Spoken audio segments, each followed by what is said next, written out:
कहिलेकाहीँ बिरामीले मान्दैन भने बेहोस गराएर पनि अपरेसन चाहिँ गर्नुपर्छ। बिरामीले चाहिँ हाम्रो प्रधानमन्त्री इन्जिनियर हुनुहुन्छ, उहाँलाई थाहा छ कि कतापट्टि फर्काएर बस्ती बसाल्नुपर्छ, घर कता फर्कियो भने ठिक हुन्छ, खोला नजिकको बस्ती के हुन्छ, म तपाईँलाई यसलाई सिरियल बाइट छाती यसमा त दुई मात्रै छैन, पाउनु त छाती थाप्न पनि जाउँला फेरि एकचोटि उसमा।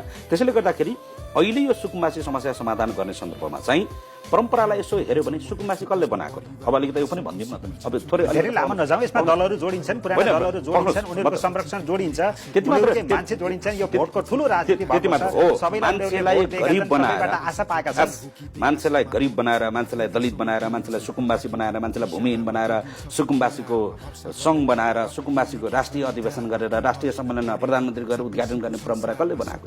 सुकुम्बासी तथा भूमिहीन श्रमिक सङ्गठन भनेर बनाए यस्तो पनि काम हुन्छ।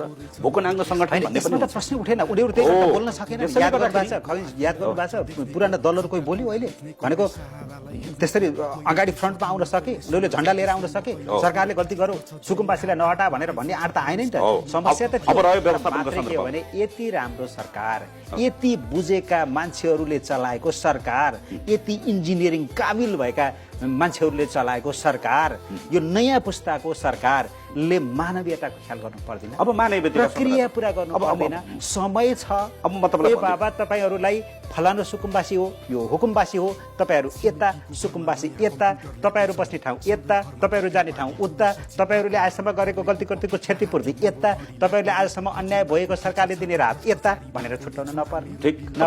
तिनै जनता, तिनै मतदाता डोजर लाएर पेल्दिएको छ, बिरामी छ, सुत्केरी छ, बच्चा छ, भोलि उसको स्कुल कहाँ जाने हो त्यो पनि टुङ्गो छैन, त्यही स्कुल छ, आँखा अगाडि स्कुल ढलेको छ स्थिति। अहिले तपाईँले मानवीयताको एकैछिन अहिले यो टेलिभिजनले लाइभ गरेर डोजर चलेको मात्रै चल्दै गर्दा मानवीय संवेदनाको कुरा गरियो, तर वर्षौँदेखि थापाथलीको त्यो उसको चाहिँ बागमतीको किनारमा बसेको त्यहाँको सुकुम्बासीको मानवीयताको तपाईँले यसो हेर्नु भएको छ? उनीहरूको संवेदनाको अहिलेसम्मको उनीहरूको अवस्थालाई यसो हेऱ्यो भने उनीहरूले वर्षौँसम्म त्यो डुङडुङ ती गन्नाएको खोलामा कस्तो नरकीय जिन्दगी हामी गएर अनि के भने मिनेट उभिन सक्दैनौँ। मान्छेले 50 वर्ष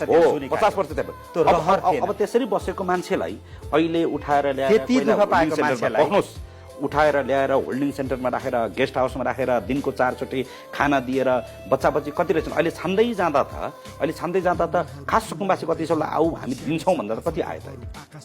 अहिलेसम्म त कसले गरेको रहेछ त? अहिले तपाईँले अस्ति भर्खर मात्र यहीँ तल खोलामट्टी जाँदाखेरि कत्रो घरहरू भत्किए, कत्रा घरहरू कसरी मान्छेलाई हडपेर बसेको रहेछ, यसो त गर्नु भएन नि। त्यसैले गर्दाखेरि मानवीयतालाई एकैछिन दुखेको मात्रै, एकैछिन मैले कुरा सकाइदिँदै मानवीयताको प्रश्न अहिले एकैछिन त्यो कुम्ला कुटेर बोकेर गर्भवती महिला रुँदै हिँडेको देख्दाखेरि चाहिँ एउटा मानवीय संवेदना हो यो त बढी नै भयो कि भन्ने थियो। तर वर्षौँसम्म 50 वर्षदेखि मैले फेरि पनि भने जहाँबाट म निर्वाचित भएर आएको छु बाँके छिन्नबर क्षेत्रमा, त्यहाँका मान्छे गाउँबाट गर्भवती श्रीमती बोकेर तराईमा सुख होला भनेर आएका मान्छे 50औं वर्षदेखि ऐलानीमा बसेका छन्, भूमिहीन भएर बसेका छन्, अर्काकोमा दास भएर लास भएर बसेका छन्।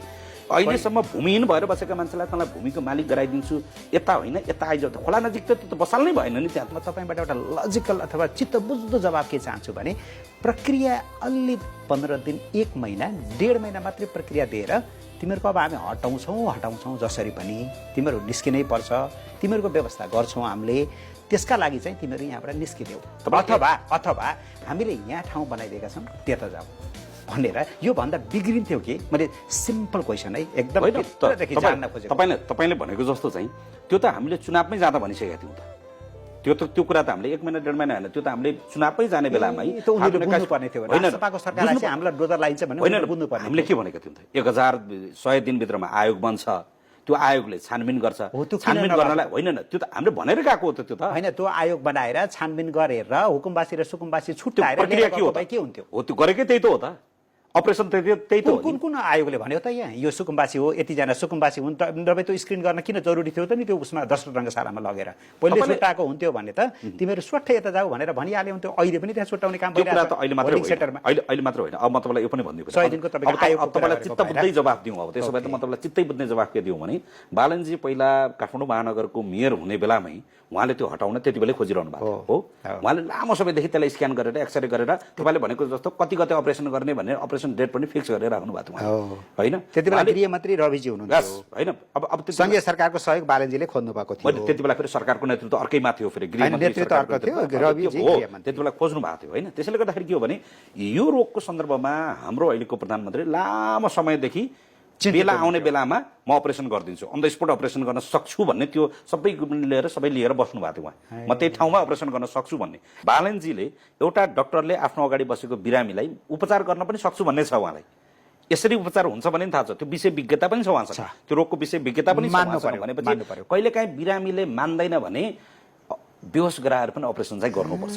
बिरामीलाई चाहिँ भनेको बालनजीलाई चाहिँ समय दियो, केही समयको तयारी दियो भने चाहिँ यहाँ फेरि अर्को राजनीति हुन सक्छ, यिनीहरूले यहाँ अस्वीकार गर्न सक्छन्, प्रतिरोध गर्न सक्छन्। पहिला पनि त्यो स्थिति भएकै थियो, त्यस कारणले गर्दा अहिले क्विक रेस्पोन्स गरिहाल्नु पर्यो, क्विक एक्सनमा जानुपर्छ।